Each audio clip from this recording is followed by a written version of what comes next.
there's an intellectual side and there's an emotional side.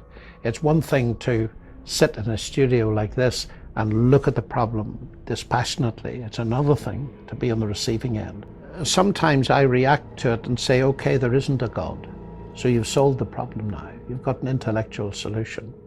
And that's the way life is. And the wonder is perhaps that so many people have a half reasonable life. But that's just the way it is, blind, pitiless indifference. So you get rid of the intellectual problem, but I notice what you don't get rid of, and that's the suffering. But you do get rid of all hope. Now, it could be that that's how it is, and we have to face it. As Richard Dawkins said to me, that, we got to face it. Well, we do have to face it. So the question for me comes to this: are there any grounds for believing, facing this head on, that there is a God?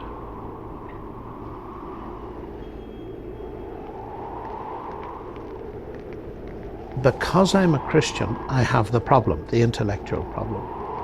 But because I'm a Christian, I believe that Jesus Christ rose as a matter of history the third day, and that death is therefore not the end.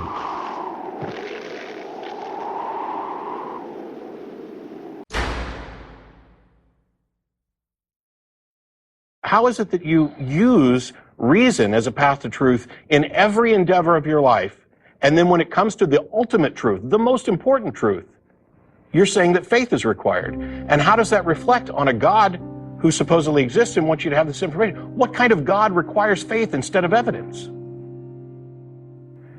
It is almost unbearable to watch the people that you love be so absolutely duped into a divisive, hateful religion that they think is not divisive, they think it's inclusive, and they think it's positive. It kills me, and it's one of the reasons that I do this.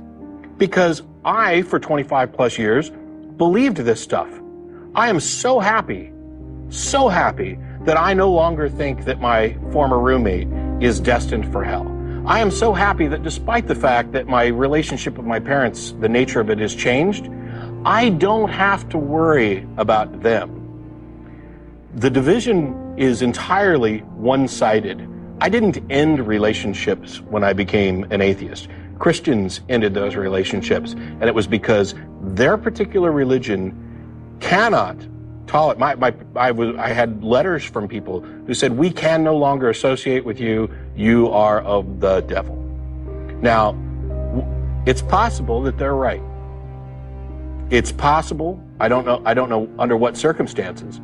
But the only way that you could demonstrate that is with reason and evidence, not faith.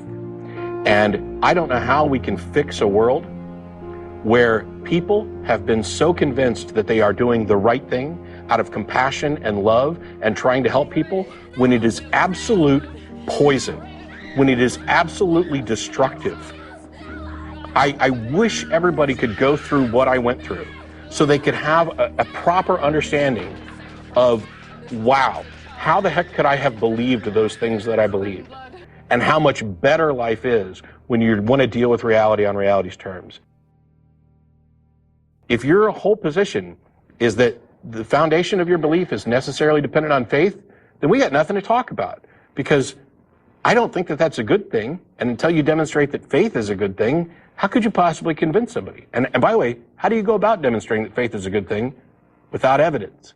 It all comes back to reason and evidence.